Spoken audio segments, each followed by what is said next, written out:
so glad you're joining us today for 242 at Home. If you were with us last week, you know that we started a new series called I Want to Believe in God, but... And if you missed it, you can always tune in on demand. That means at any time, you can watch the 242 at Home messages at 242community.com/messages. You know what I love about this series is that it speaks to all of us. Whether you're currently having doubts about God or faith or church, or maybe you know someone who's wrestling through these doubts and you've been looking for some resources to help them, this series is for you. This week, we're talking about wanting to believe in God, but also just wanting to have fun. You know, doing your own thing can definitely be fun, but will that happiness last? Today we're going to look at why God's ways actually lead to more fun and less regrets. But before we dive into that with Joel, let's worship.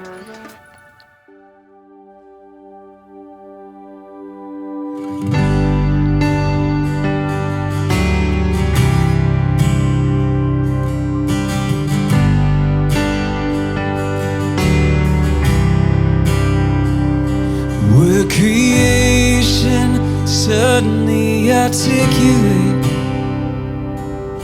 with 1,000 hearts to lift one cry. From north to south and east to west, we hear Christ be magnified.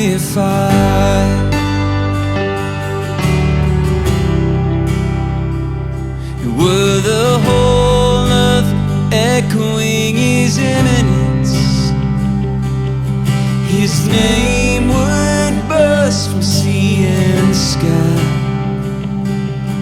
From rivers to the mountaintops, we hear Christ be magnified.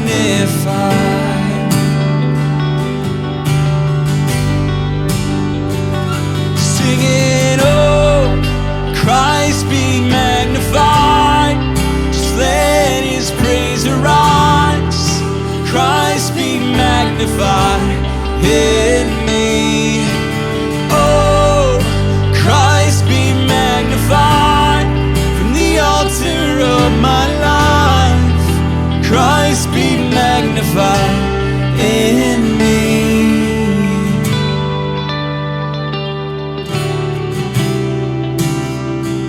When every creature finds its inmost melody, and every human heart its native cry, then in one enraptured hymn of praise we sing Christ be magnified.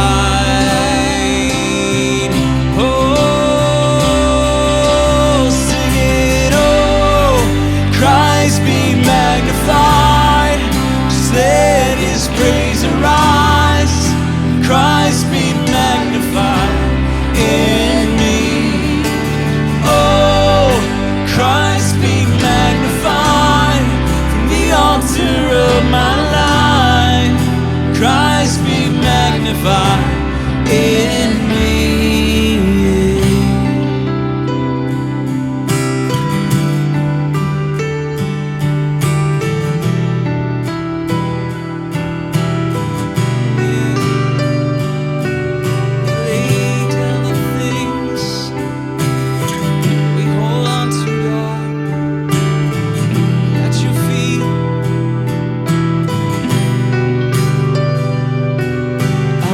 Bow down to idols, I stand strong and worship you.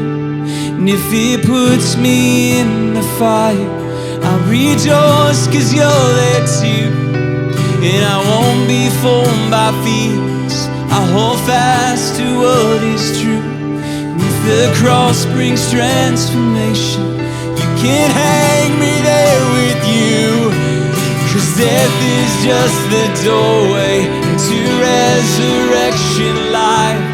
If I join you in your suffering, I will join you in your rise. When you return in glory with all the angels and the saints, my song will still be singing. My song will be the say, oh, Christ be magnified. Just let his praise arise. Christ be magnified in me. Oh, Christ be magnified from the altar of my life. Christ be magnified in me. Oh, Christ be magnified. Just let his praise arise. Christ be magnified in me. Oh, Christ be magnified. The altar of my life. Christ be magnified in me.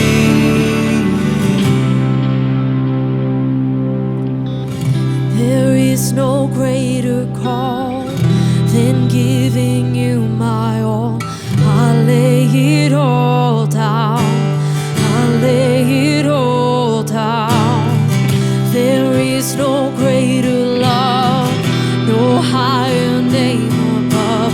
I lay it all down.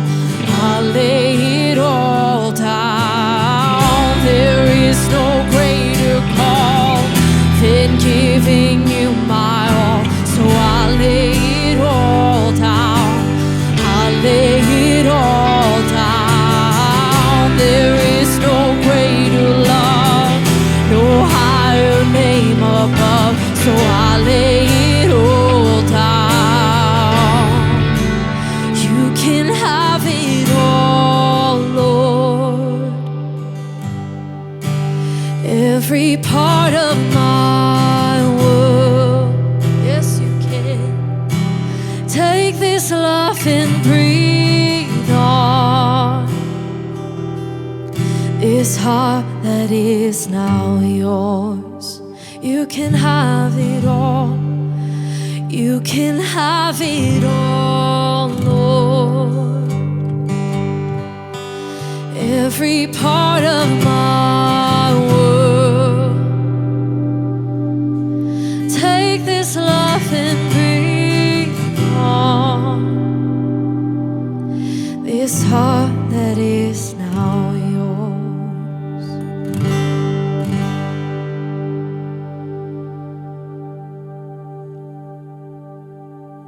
This weekend, we are continuing in the series, I Want to Believe in God, But.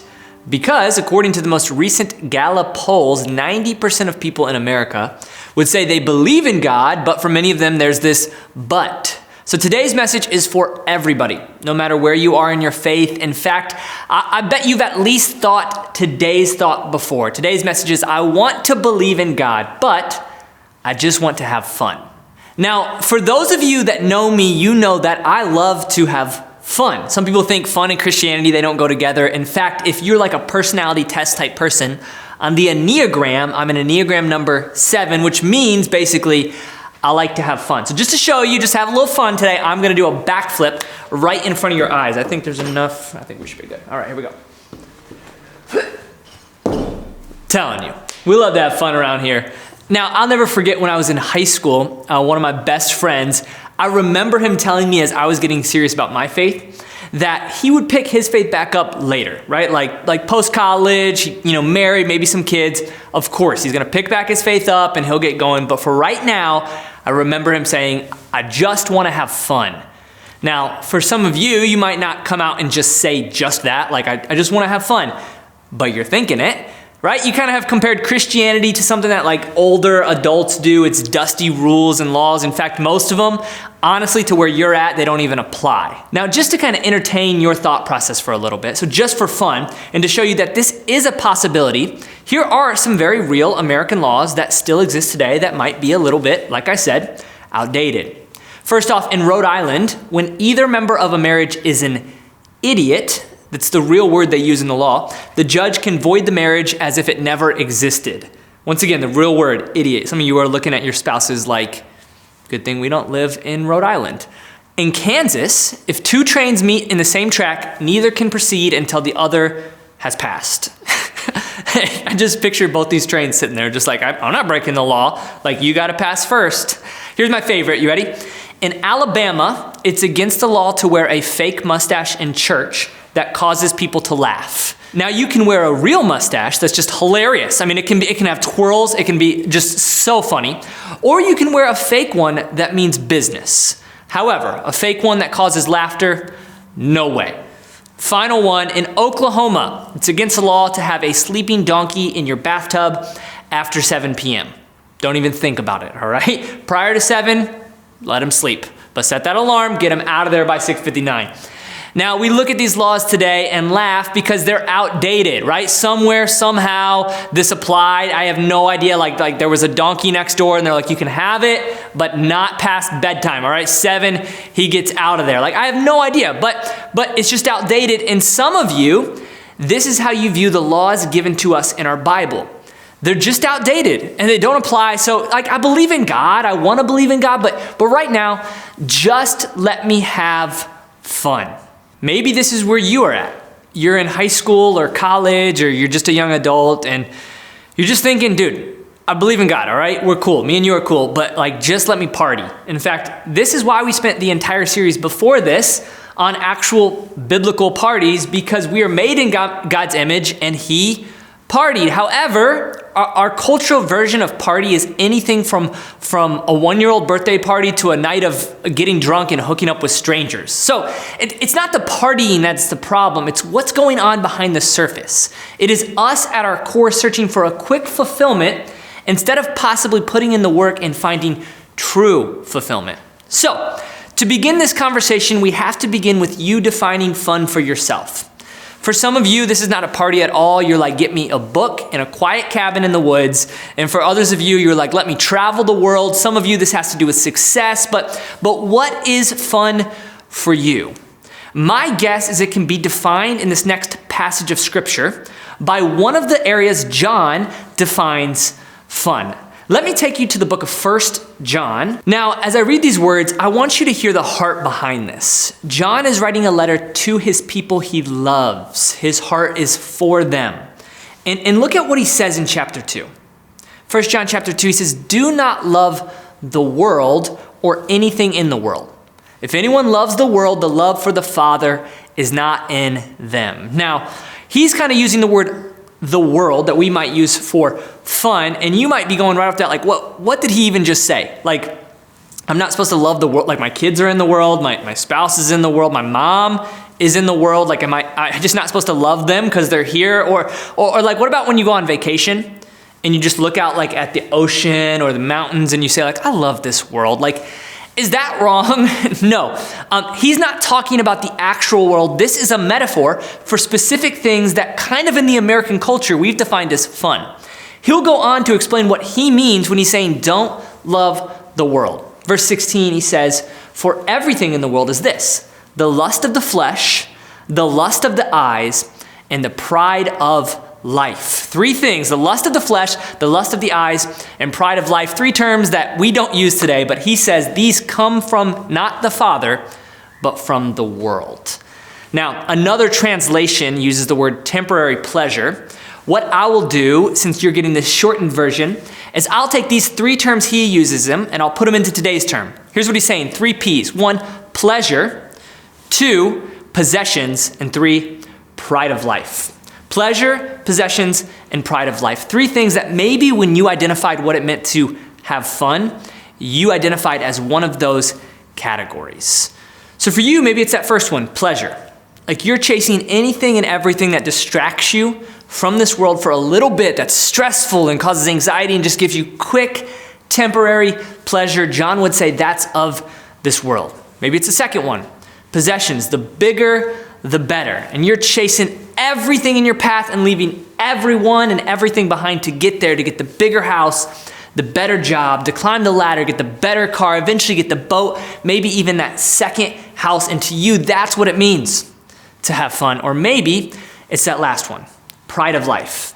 You're not a big possessions person, and you've even set up boundaries to kind of not be drawn in by the quick pleasures, but to be able to be known, To be able to have people look at you and say, that's a successful person. To be able to have the pride of everything on your shoulders, that's what you're going after. Well, John identifies these things as of the world, and he tells you if you're of them, you're not of the Father. My goal today is not to convince you to not have fun, but to convince you that you've been following the wrong definition of fun. To show you that following God should be the most fun possible. Because it is graduating from temporary pleasures or possessions or pride of life to the real stuff.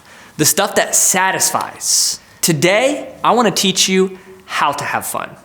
What I believe is more than what you have ever had, more fun than you've ever had in your entire life. Because you can have pleasure and you can have possessions and you can have the pride of life and still feel empty and discontent. And here's why. Pleasures, possessions, and pride of life, here's what they are. They're shiny. My favorite analogy for this is a fish hook. Now, what I have here is a Joel-sized fish hook, okay? This, I'm guessing, to proportion, would be about what a fish, would look to a fish hook. What in the world would make a fish swim up to this, wrap its cheek around this, and get hooked only to end up on your dinner plate? Like why would they do this? Because it's shiny and usually it's hidden by something that looks tasty. Usually they see a worm, a lot of times a rubber worm at that. It's not even real. Hooked onto this and they go chasing it. They want that quick pleasure. And I bet, especially if it is a real worm, I bet it tastes good for a little bit. Right? Maybe they want that possession or the pride of life of how much food they caught. Like it's just crazy to me to think of that they would chase that only to end up with what's behind it. Well, this is exactly what we do. We go chasing what we thought maybe our definition of fun is. And for a little bit, guess what? I'm not even going to lie. It is fun.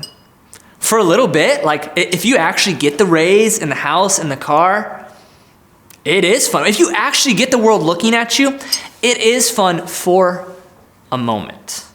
All of a sudden, you turn around and you look behind you and you're in a big house alone, maybe with a stiff drink in your hand saying, I lived it up, but all of a sudden empty inside.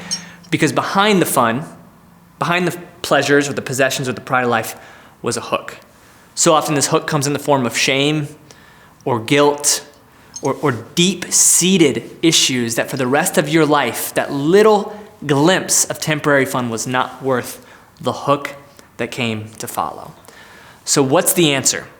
What in the world are we supposed to chase if it's not these quick fixes? What is John talking about? Well, let me take you to the next verse. He says, the world and its desires, they pass away. I love the quote, you'll never see a hearse pulling a U-Haul. However, then somebody showed me this picture right here on my Facebook and said, you're wrong, Pastor. Hold on. However, the concept is still true. You never hear of someone finding out that they have days to live, so they start shopping. They start collecting things because they will pass away, like John says. And the same is true with possessions, and the same is true with the pride of life. For me, this isn't even a fish hook. The analogy, I don't know why I go to right away. It's Taco Bell. All right? I'm telling you, there is nothing on God's good earth better than a Crunchwrap Supreme. All right? Someone needs to amen that somewhere. And 9 times out of 10, when I pass a Taco Bell, I'm swinging in.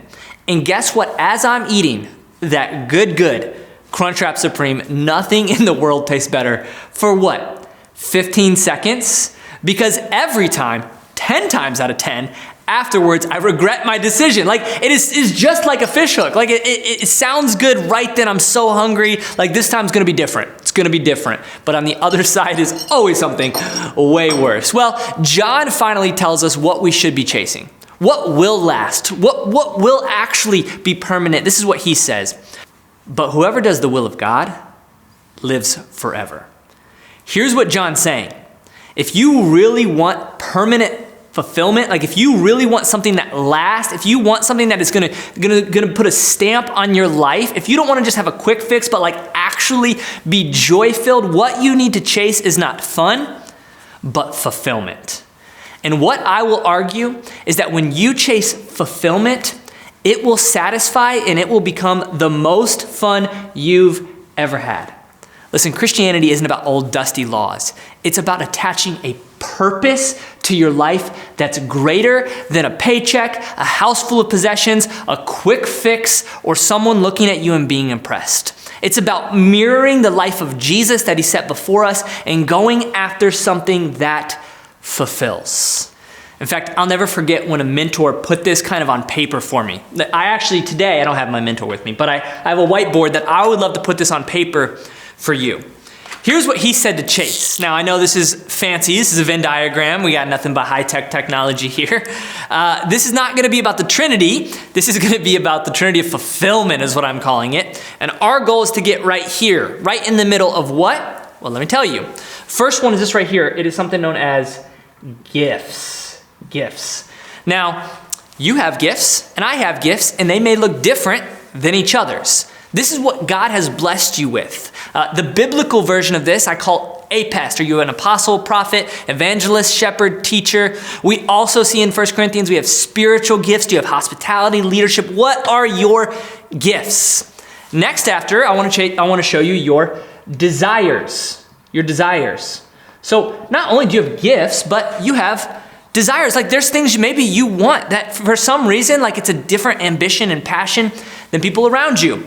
I know specifically this last year, as we've talked about social injustice, some of you, like your desires to change the world, to chase after those in need, those hurting, those in poverty, those in sex trafficking, like these are God-given desires for you. And then lastly is something called opportunity. Now, I'm 95% sure I spelled that right, but you guys can check me on that. You see, sometimes we have desires and opportunities. Like you're a phenomenal singer, or you want to be a phenomenal singer. And the opportunity comes, you can sign up for the band here at 242, or American Idol rolls in, and you got the desire, you got the opportunity, but you're missing gifts. And so you come in and you're the one, unfortunately, that we get to see on television, singing these songs. Sometimes it's just gifts and desires, but there's no opportunity knocking at your door. And other times you have the gifting and you have the opportunity, but for some reason God has given you this desire to chase after what's either in front of you or something different. When the three align and you can find your purpose, something that you have God-given gifts for, a desire to chase after, and the opportunity is there, this is when you can find this sweet spot right here, when you begin to experience what John was talking about. When you begin to not just have fun, but you begin to have fulfillment. You begin to wake up every day and say, God, whatever you got for today, I want to be a part of it. And this is what we want for you. We don't just want something shiny and something that's temporary. We want you chasing after something that lasts, something that fulfills, something that I would argue is more fun than you've ever had in getting to be on mission for the gospel of Christ while you do it. In fact, I want to show you one last analogy for what happens when you do get all three. You do get the pride of life, the possessions, and the pleasures, but possibly you still could be empty. Here's one of my favorite quotes written by Tom Brady, the man himself who proved to be the GOAT of football this year. Here's a quote back when he'd only won 3 Super Bowls. Child's play. Here's what he says. Here's what Tom Brady says. Why do I have 3 Super Bowl rings and still think there's something greater out there for me? I mean, maybe a lot of people would say, hey man, this is it, right? I reached my goal, my dream, my life. Me, I think, God, it's gotta be more than this. I mean, this cannot be what it's all cracked up to be. I mean, I've done it. I'm 27, and what else is there for me? The person interviewing him says, well, what's the answer? Tom Brady says, I wish I knew. I wish I knew. A man at only 27 years old had all the possessions he could want, all the pride of life you can imagine, and all the pleasures, winning 3 Super Bowl rings, and immediately winning. He's sitting in front of a camera and saying, this can't be it. I think of all the celebrities out there that have tried this. They have all 3 John mentioned that are of the world, the pleasures, the possessions, the pride of life, but they're still empty because possibly they're missing what God put them on this earth to do, to know Jesus and to make him known, to lean into gifts, desires, and opportunities to go out and do something that is not just fun, but is fulfilling. And so I leave you with this, a psalm that the psalmist writes that shows us the true fulfillment only found in Christ. Here's what he says. Take delight in the Lord, and he will give you the desires of your heart. What I'll argue today is if you actually chase after what fulfills, the mission God put you on this earth to accomplish, the desires of your heart, the most fun possible will follow. And you might not just be wanting to believe in God, you might actually find your fulfillment and your purpose along the way. Throughout this whole series, we would love to hear from you. We actually want to know the doubts and the questions that you're wrestling with right now. So today, even now, go to 242community.com/next to submit a question. Our teaching pastors will be answering these questions toward the end of this series, so you still have some time to think about it and submit your question. And if your next step is to fill out a Connect form or get more information about getting baptized, then you can find out those next steps right there as well. Well, that's it for us this week. We can't wait to see you next time for 242 at Home.